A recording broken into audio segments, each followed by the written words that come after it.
Hi, MBJV family. Welcome back to No Boxes, Just Verses. Last week, we kicked off our countdown of the top 10 leadership lessons that defined our phenomenal first season. We talked about the power of the pivot, the importance of your starting five board of advisors, and why leading with empathy is actually a strategic advantage. Look, if you missed part one, definitely go back and catch that episode. Those first five pillars set the foundation for everything we're going to talk about today.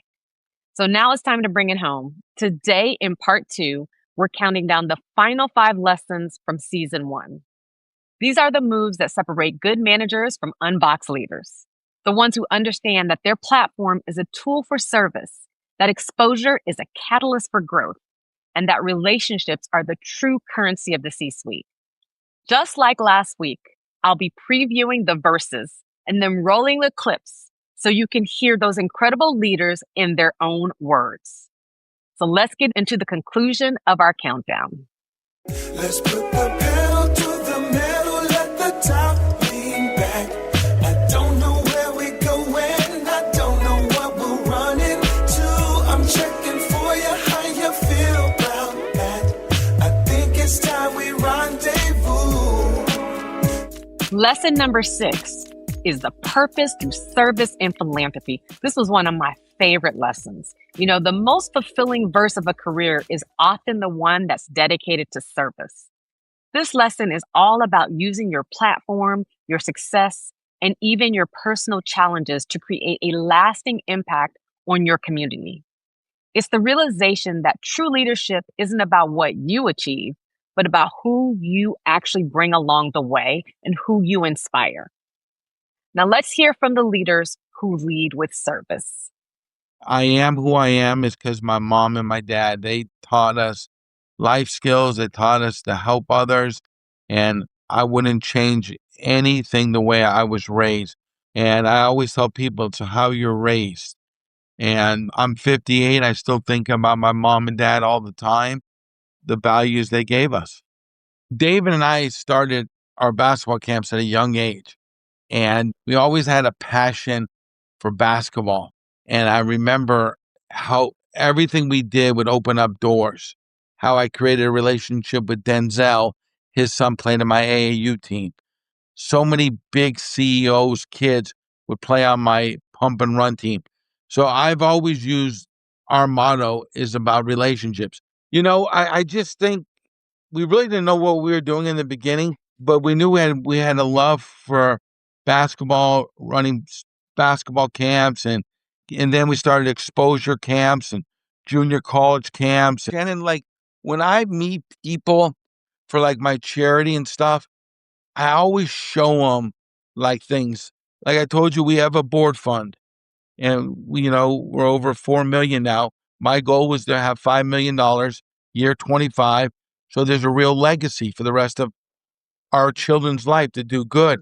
You really had a lot of role models at a very young age, and you even took a lot of that and started like a nonprofit to help other girls with seeing other sheroes in their lives. Take Wings Yes. Foundation. Yes, 1000%. Because like I said, I grew up in Hunters Point.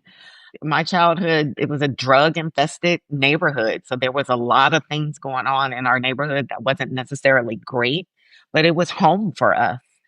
And one of the things that happened often in that environment is there was a lot of bullying by other girls in my neighborhood. I was jumped a few times. I just grew up with this just wonderment of why. Like, why were they so angry at me? Why were they wanting to fight me? Or I had to take up for my sister several times. And the question was always why? And as I got older, I just realized I was lucky and I had a hands-on mom and family that really pushed us to do well in school.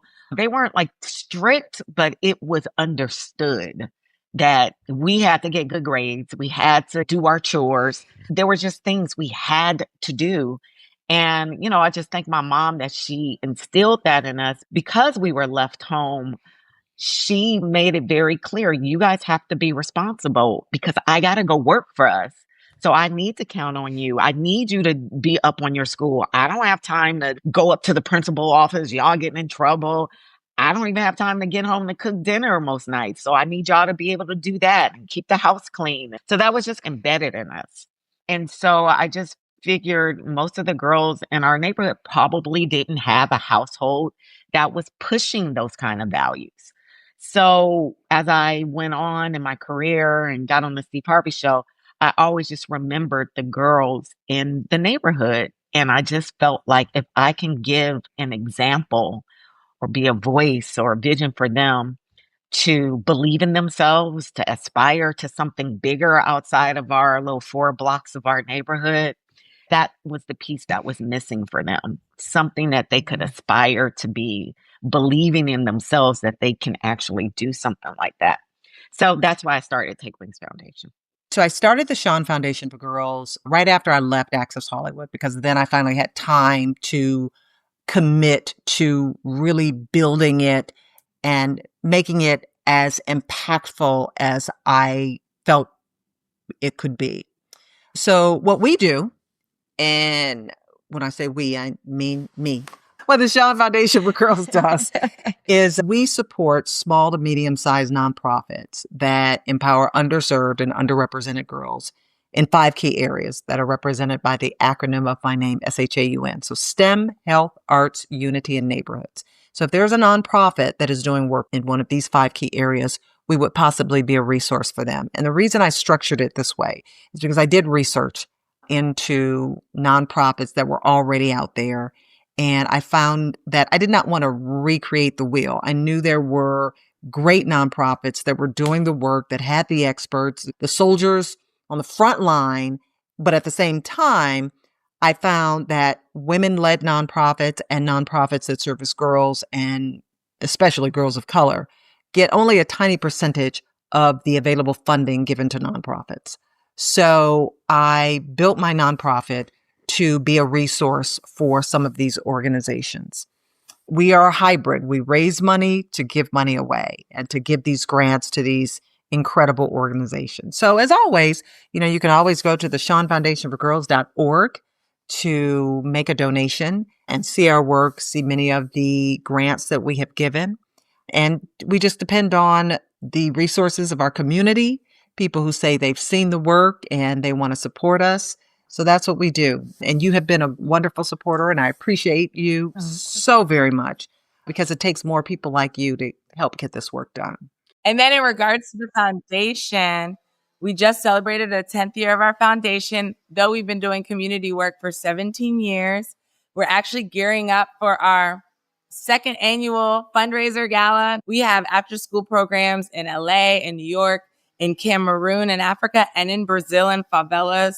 We touch thousands of kids a year. We've given away millions of dollars in scholarships. We've seen kids matriculate from being a scholarship student to graduating from college to having thriving careers, both in the arts and outside of the arts. And it's a forever thing when you're in the Chloe Ahmad Foundation. Even if you don't dance anymore, you have such a grand community. And so I would say our goal for the foundation is to have a really solid budget. It's my volunteer full-time job. I write all of our grants. I'm our executive director. I do everything, and I don't take a salary. And so the dream would, to get an endowment for our foundation so we can continue to expand our programming. And pay someone else and to pay do the admin. Yeah, and just continue, because we do the work of a $5 million a year budget foundation, and our budget's like $150,000. And so our programs are thriving. They're effective. They work. They've helped with attendance in schools, because attendance is a big issue right now for inner city and just youth in general. And we give them fresh fruit. They learn about nutrition, fitness, health, wellness all around. And we've been incorporating tech in it as well. I'm just saying that because I know your network is expansive, Shannon, and we need money. Any money you donate goes to the programs. We just have the lowest overhead ever. Our only rent is a storage unit that has the supplies and the tap boards and tap shoes for the kids. So it really is the money. It goes to the kids. Yeah. But we're just thankful. We're really happy to just have in our lives what we call rich lives. Our lives are so rich, not related to money, but related to the purpose, the joy, the connectivity, the fact that we have kids, we don't have biological kids, but we have kids across the world. And our mission is to connect all those kids and build a joyous global community that lifts each other up. I was in Cameroon, and one of my dancers said, I want to be a veterinarian when I grow up. And I said, amazing. I have a friend who's a vet. She lives in Kenya. And so I'm going to connect them. And who knows, maybe the Kenyan vet will fly her to Kenya to experience a real life veterinarian opportunity. So it's beyond dance. Dance is the tool and the vehicle that brings us together. But really the purpose is elevation, unity, and knowing that you matter. Lesson number 7 is all about trust and vulnerability. For high-level operators, delegation is often a spiritual act of trust. We learned this season that you cannot scale your impact if you're holding on to every detail. Micromanaging simply doesn't work. Leading with vulnerability doesn't make you fragile. It builds the kind of deep team loyalty that defines great company culture and allows you to lead authentically. Let's roll the clip on the power of letting go. A lot of people lose grandparents. I think, in particular, my grandmother Opal was the constant person in my life and my favorite person in the world. So with all the moves that I had, we always went back to Compton on Haskins Avenue, and that was my home. She was always there. She was always constant, whether it was summertime, no matter where I moved, I would always end back on Haskins with my grandma Opal. And our personalities meshed to the point where she's one of the funniest people I know. I think I get my sense of humor from her, resilience. There are just so many things that I just mirror with her. And all my friends, the sorority sisters, all knew. They're like, when Grandma Opal passes, we need to rally behind Nikki. And even one regional conference, my first regional conference with AKA, we drove down from UC Davis in a caravan and came and drove down. We couldn't afford the hotel room, so everybody stayed at my Grandma Opal's house. We slept on the floor. We slept in the den. We had blankets, pillows. We just figured it out. So everybody knew my Grandma Opal. So when I knew she was coming toward the end of her life, I came down to Los Angeles, and everybody kept saying, I was on a cruise beforehand, so I couldn't get off the boat. But as soon as the boat landed and I was able to get down to LA, I made it. And they were like, we knew she was waiting for somebody. And I literally came in the night before she passed. I was the one who I woke up in the morning and saw, and I had to call hospice basically, because then we have family around, but I'm the one who made the call. My brother was on his way into town to come and give his final goodbyes to my grandmother. And then he suffered from sickle cell his whole life. So he's another constant in my life where, again, through all the turmoil with our parents, the moves, Edon was there the entire way with me. And with him, our relationship was such that anywhere he moved throughout the world, I always made sure he had a birthday call, a birthday card. Like, we just never let go of each other because we were all we had for a period of time. And when he would suffer from sickle cell, he would faint sometimes. I remember we went to camp one summer and he was passed out and they were like, yeah, sickle cell. And that's when I knew he just struggled with it his entire life. When he came into Los Angeles for the funeral arrangements, he just did not look himself. And so 2 days later, we had to rush him to the hospital. So I was in the hospital with him when he passed. So for some reason, I'm like, why was I the one who literally I have images of both of them being taken out of the house? And I'm like, it just happened to be a situation that happened back to back. We had a joint funeral. And I just felt like for some reason, I was the one who was there for like both. And these are the people that are the most important people in my life.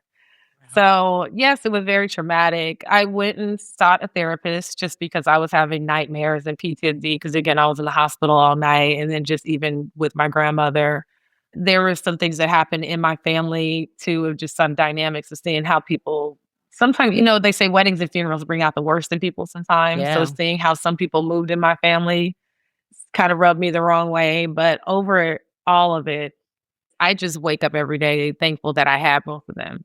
Because again, nobody had that love for it. And the experience with my grandma Opal was just the best. And anybody who knew her loved her. And then when I think about, and this all happened in 2019, in the summer of 2019.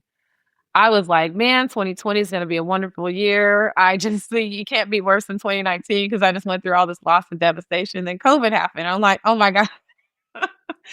So yes, honestly, I enjoy COVID. I'll be honest. Not the threat of the fact of, oh my gosh, I could get sick and die, like that kind of fear that everybody had, but the solitude, the working from home, the I have a friend, a dear friend, and we just went and we kind of were each other's pods because we both had no kids. And we were just like going all over the Bay Area and spending time in Napa Valley and just enjoying life. And to me, I'm an introvert. I enjoyed that part of life of just kind of rebuilding. I use that time to rebuild myself, to pray a lot, to do therapy, to work out more. I got a Peloton.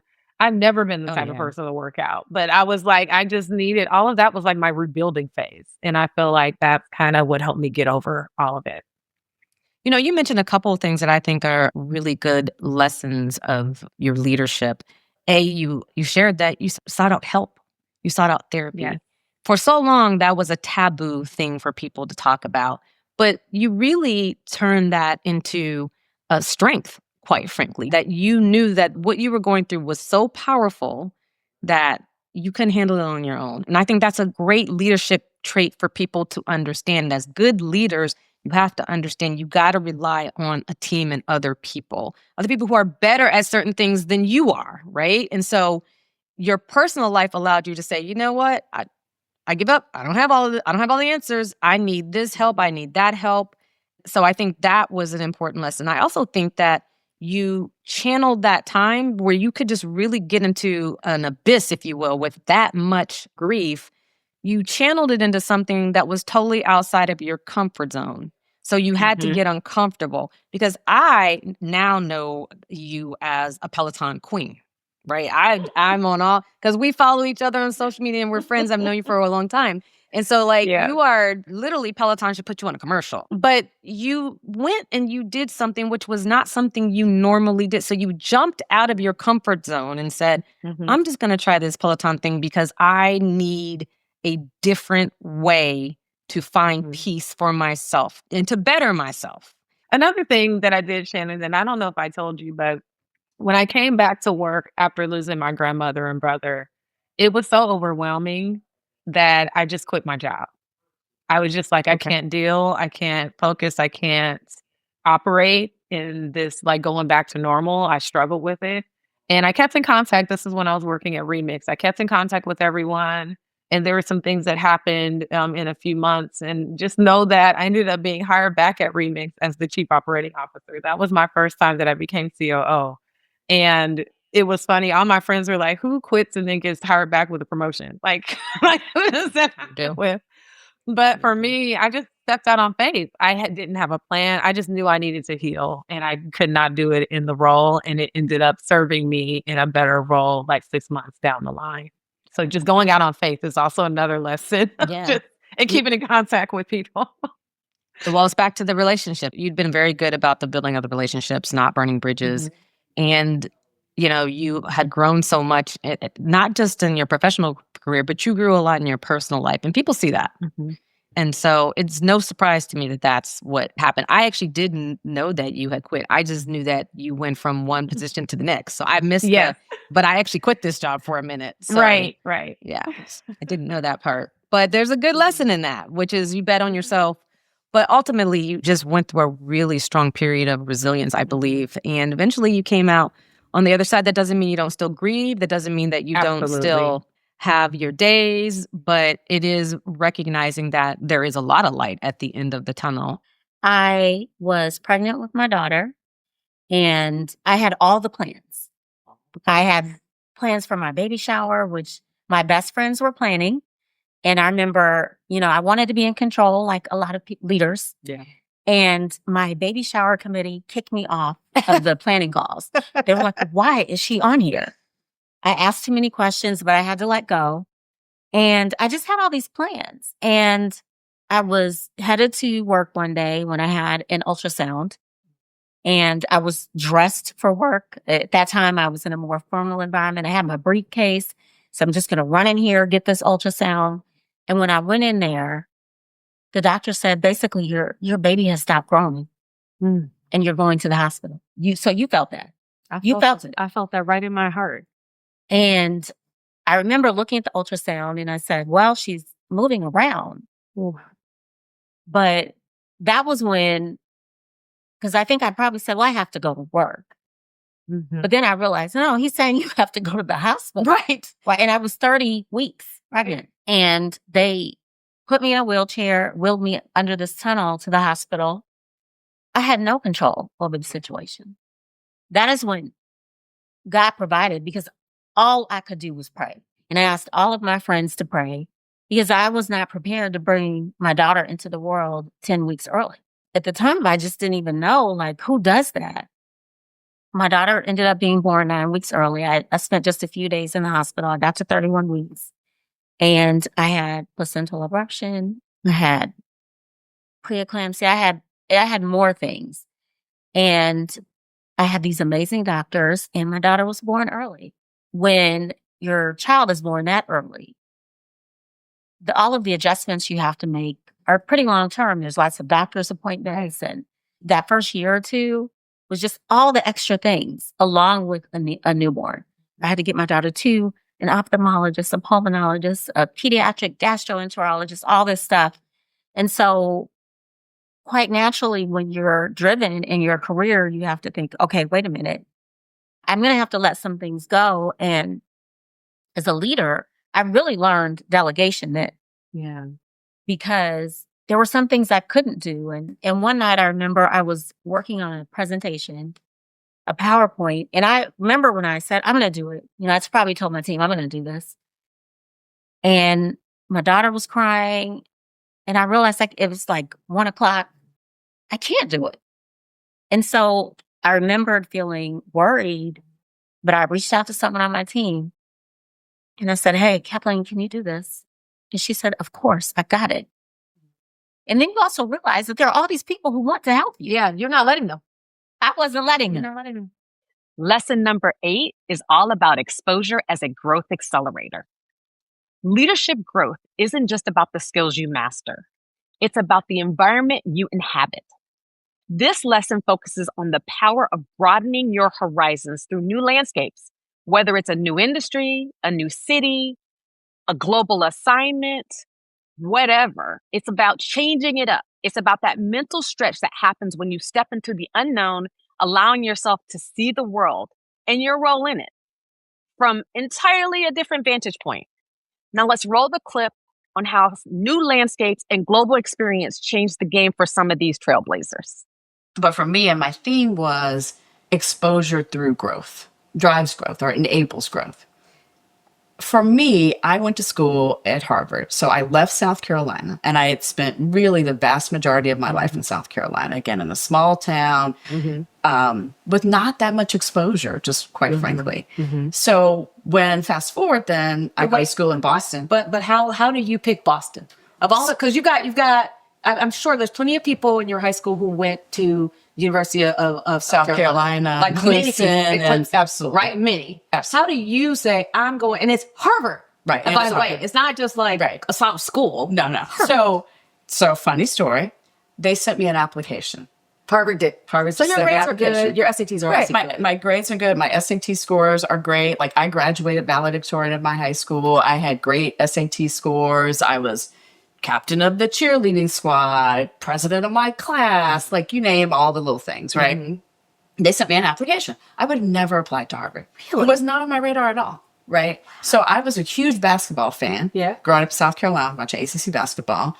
I had applied to Duke, and I had applied to Georgetown. And I was going to either Duke or Georgetown because I love both of their basketball programs. And they're great schools. They're great schools, yeah. And they're great schools, right. So I actually got almost a full ride to go to Duke. Much to my father's chagrin, I did not accept that full ride. He was looking at me. He was like, "You sure you want Harvard?" And honestly, part of it was, I got in. Am I really going to look back and say I didn't go? Yeah. I'm like, Duke's a great school. Right, but you got in Harvard. But I got in Harvard. Right. Like, I have to go to Harvard. And I went on campus for their, admitted students weekend and had a good time, not a great time. Okay. And I thought, well, that's better for me. That's better for me that it was good. So, like, I wouldn't be out partying and missing class. Really? And I was like, I don't need to be. When I went to Georgetown's admitted students weekend, I had a great time. Great time. Howard was there. We went over to a party at Howard. I was like, yeah, this could be dangerous. But you knew yourself enough that you're like, no, I need to be in an environment where it's not too fun because I might not do well at school. That's how driven you were. 1,000%. I knew that. Wow. So fast forward. So I go to Harvard. I went to Harvard for undergrad. I did a semester at Spelman my senior year because I wanted a different experience. I interned in Washington, D.C. 1 year for one of the House committees. Fast forward, when I graduate, I moved to Dallas, Texas. I start my career. I work in fashion apparel, so I'd never been to Texas before. After that, I went back to graduate school. So I just started exploring, right? And so I think the more exposure I got, it was an opportunity for me to see, oh, here's what the possibilities are. Here's what growth looks like. You know, I had not been exposed to some of these different careers. And I will say, one of the things that Harvard does, which I imagine most Ivy League schools do, they teach you how to be rich and how rich people live. And I didn't grow up rich. I didn't grow up poor, but I didn't grow up rich, right? So we had opening night for student-led musicals that were black tie, right? We had formals, house formals in the fall and the spring. We had the people, unfortunately, the leaders that ran the house were called the masters of the house. So like we can talk about that and table that for another time. But that's what they were called.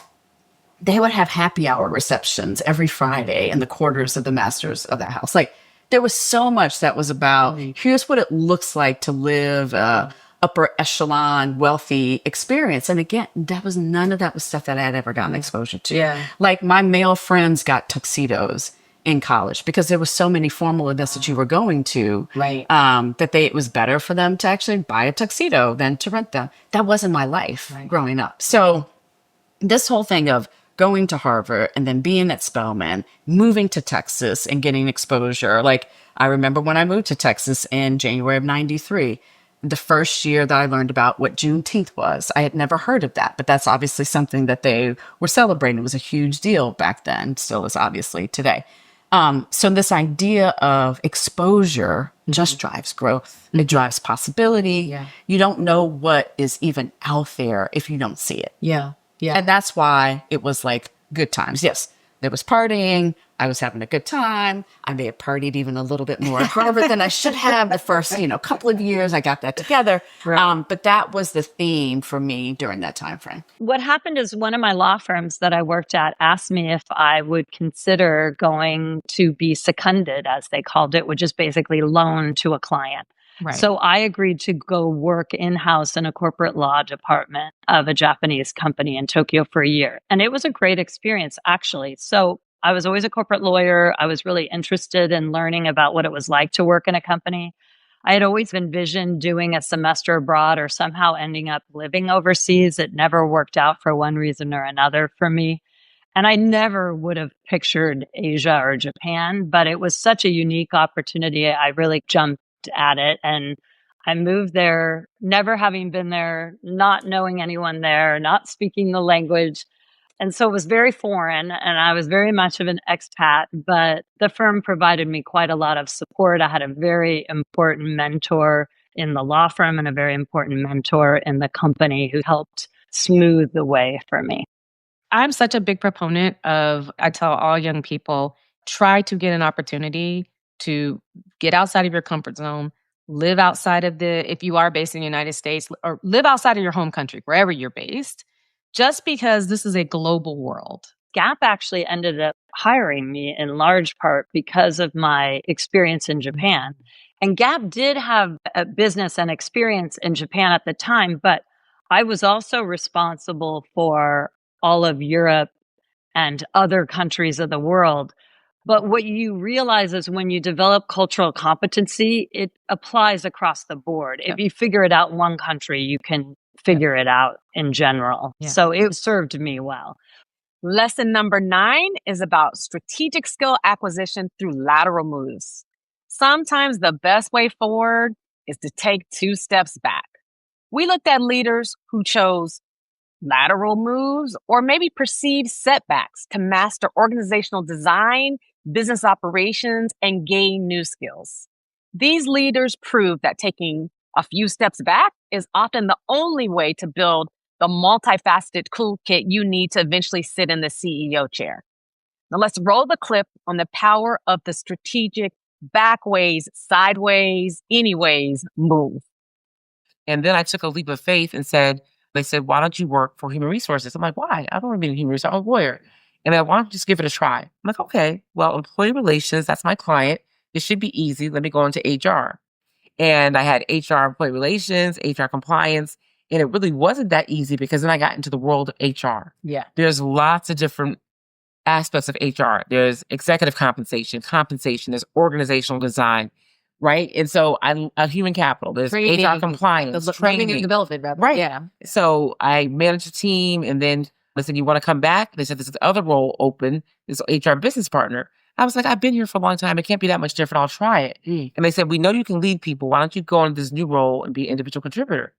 And what I learned from that role, even though I was at the company for like 6 years at that time, I was like, wow, that HR business partner, when you're the person next to the executive and you're doing all the HR specialties for them, it's a whole different world. Like a P&L business partner, HR business partner, I learned so much. So that's when I was really more businessy and learned how to run a business and operations and all that kind of stuff. When you had been at this company for quite a number of years and your trajectory was going like this, but then somebody said, I'm going to take you off of this track of managing people, which for a lot of people would be like, wait a minute, the more people I manage, the higher I go up. What do you mean you're going to take me out? And then you're going to put me over here as a solo resource. I don't manage anybody, but I support a team like a CFO or a whomever. Yeah. That to some people could seem like a demotion. So you had to obviously trust whoever was your supporter and mentor that no, you needed to get that skill set to help you get to here. So talk just a little bit about like sometimes these things that seem like steps lateral or behind are actually what's going to propel you. Yeah, sometimes you have to go lateral to build the skill sets. And I did trust my mentor who told me that at that time. And it was just a whole different vantage point of the company being next to, and actually all of the people were my finance clients. Being right next to them. I had actuarial, I had underwriting, and it was just really great to have that experience and get grounded in the field of HR business partner. That's a different role than employee relations. It's a different role than HR compliance, right? I had all the plethora of the HR skill sets that I had to make sure that his team had so they could succeed and make money and grow for the company. You had this amazing opportunity on Wall Street. You're dropping, all the names you're dropping. These people are titans, and like you're meeting them at maybe the middle of their careers or early in their careers, like you know them on a first name basis. But you leave this. You walk away from all of this, right?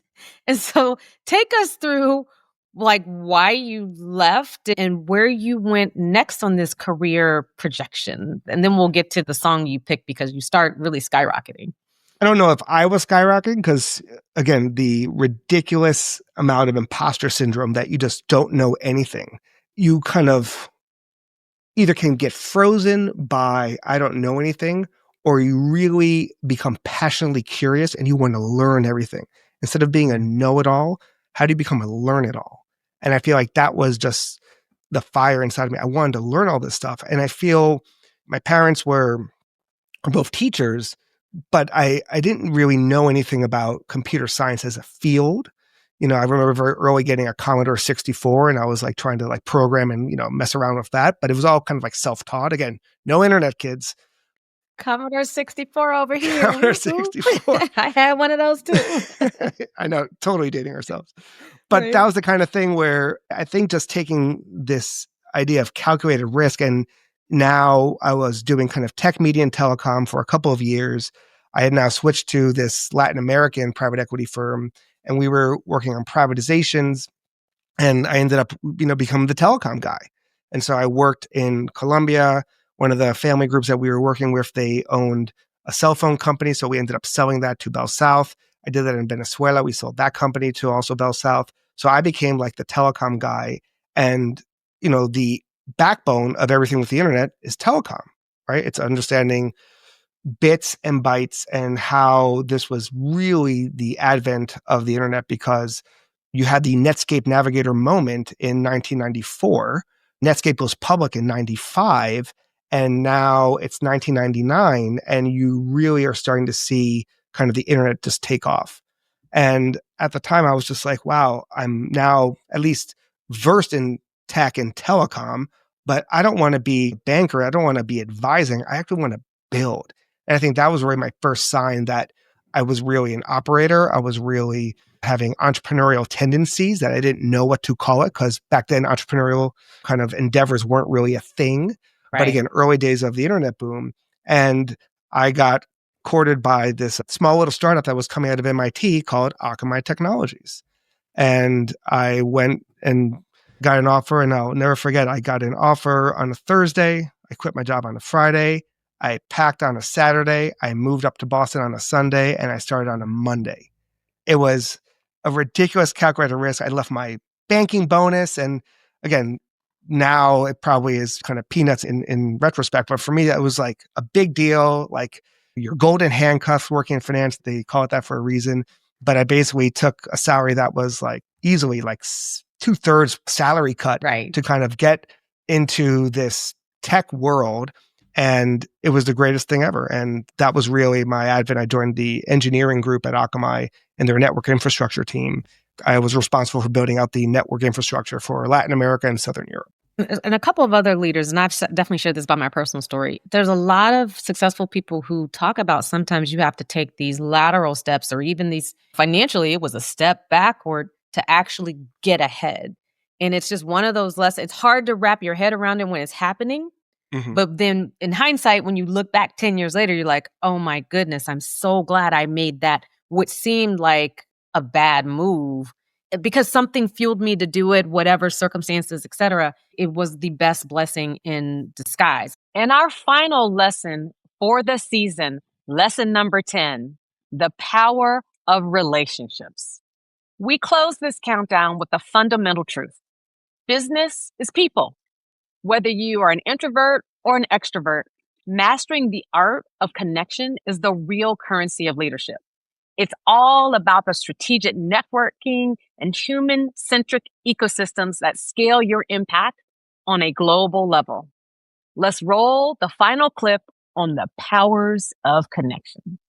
Surprising fun fact about me, I was an introvert in high school. Really? I would have never guessed that. If you came to me and talked to me, I would not even talk back to you. Yeah. So, or have a conversation with you. I was a very shy kid. Even if someone looked at me, I'm like, oh my God, I had to go away. And when did that change? Because that is not the person I met. Or I've known for all these years. Actually, if you really want to honestly know what the way it changed was, I think it was the summer of junior to senior year in high school. I worked for a politician over the summer. To be honest with you, I was his bag boy, but then I really saw, he was an intern, right? You're an intern. Saw him in action at what we call in his element as an LA-based congressman. And I'm like, wow, that's pretty good. That's pretty fun. Now you can't stop me talking. So it's on the opposite spectrum. Yeah, you know what he was teaching you, which has done you very well in your career, is the value of these relationships. I'll tell you, if you want to get a master class, for those of y'all with kids listening, if you want to get a master class in relationships, have them intern for a politician. Yeah. Almost nobody does it as well as politicians. They know how to do relationships, but it does help you in life and careers to develop these relationships. That, and also when you're walking precincts and things to that effect, you're putting into positions that you're not used to. I have 2 young kids. They use the word scared. Dad, I don't want to do this because I'm scared. Actually, scared is not the right word. They're unfamiliar with the circumstance. So that makes you a little bit nervous in terms of what to expect. Yeah. Scared is the wrong word, right? But it's more unexpectedness of how to behave, how to talk, and things to that effect. Yeah. And to your point, if you work for a politician, you see the ins and outs of how they're reacting. And I had a lot of KPMG partners telling me, yeah, when you go to New Zealand, you're going to be on an island doing island accounting. And I'm like, I have a plan. And the plan doesn't always have to be linear, but you need to have a way to understand how that plan and how those steps fit into the story. And just like our clients that are taking a company public, you have to be able to tell the story in a manner that resonates with the audience that you're talking to. And for me, in this case, it was my partner case. Here's how I can build relationships. Here's how my experience at the Big Four internationally has actually enhanced my career. And here's how I bring that experience and how it can benefit Connor Group. Thankfully, they listened. And, it's been a pretty good run. We've talked about this. You did that move before, like a lot of people were doing that move. So you were able to come back and really, especially when you are advising global companies, you're able to do it with a different lens than lots of people. And I think that really helped you by not being linear and just really believing in yourself. Don't stop believing, like you said. This is where, like, when we were talking about the kid that I was and the person that I am now, it kind of sneaks up on you when you become kind of like what you dream to be. And I still have a long way to go. But at this point, I feel like I can strike up a conversation with anybody in any field, and I can have at least an hour plus conversation with them about what's important to them, what they're seeing in their business. And I have relevant stuff to talk about with them. Right. I really take pride in that. And I know that's in like the Dale Carnegie book about delighting in the people that you're speaking to, making them feel like they're the most important person in the room at that given moment. And I am truly authentic in feeling that way of really having those conversations with folks and allowing them to tell their story and engaging with them on it. For me, it's an honor. And I just love hearing from people when they're passionate about what they do and telling their life story. And I went on my way into the pandemic, just like everyone else. And one of the things that happened with this little community of women that I had met, which had grown to 100 by word of mouth. So you need to be on at least one public or private for-profit board. And then we would get together initially in person. And then here we are at the doorstep of COVID. But for a board director, COVID made the remit explode. If you thought a board director job was X, Y, and Z, all of a sudden it was A, B, C, D, E, F, G, and this group, a proudly nerdy group, said, Lisa, figure out Zoom and we're going to move to Zoom and continue to share ideas, emerging best practices, and just be there for each other. And so I continued to do that. And because you no longer had to be in person, people could refer people in from anywhere in the world. And, like all of a sudden, like twice a week, it felt like I was gathering and getting to meet all of these incredible women all the time. And it was very like scrappy. And so I had a call with Carolyn Buckloose, who Lisa mentioned, in August of 2020. So almost a year later, when this thing was getting so big that it was taking over my life to a degree, but in a wonderful way. And I'm like, Carolyn, I don't know what I'm going to do. This has exploded. I really need a co-founder. She immediately said, do you remember Lisa? Maybe you should talk to Lisa. She might be interested in this. And, she's a builder. She's an entrepreneur. Like, you two would complement each other very well. And I'm like, okay. And so we reconnected. And I was delighted that she was crazy enough to decide that we would really take this on as professionalizing this into what it is today, which is a private membership community. But I had viewed my strengths at that time as seeing the power in trusted spaces, in the sharing of information, in the power of a peer group that really sees you and gets you, where you can take the armor off. A lot of women walk around with armor. Lisa even mentioned that earlier. This has, to this day, been completely organic. Like, we met you because somebody told you about EWAB, which we do not advertise. And so it has been incredible to have Lisa D as a co-founder. And the two of us really have created something that we feel is a gift and that we work really hard at. Don't get us wrong. We're very scrappy on, but it has just been tremendous in helping to take already incredibly talented women, sometimes remind them that they are extraordinary. Maybe we have to start playing confident or something like that in our Zooms or what have you. And again, this wouldn't be happening if we hadn't met you. And so EWAB has created such a tremendous ripple effect. So last year, we lost our minds again and decided to do our first ever summit because we weren't busy enough. We just felt so compelled to bring like 200 EWAB members together because so much magic happens when this group gets together. And we were deciding what should be our walk-on song, what should be our walk-on song. And we were listening to all this empowerment music, and we decided it would be Unstoppable by Sia. And that's what we walked out to. And it always pumps me up. It always reminds me that anything is possible and has an extra special twist to it because it was something that Lisa and I did together and felt really good about. And there you have it, the complete top 10 leadership lessons from season 1. I hope these 2 episodes have given you a playbook that you can use.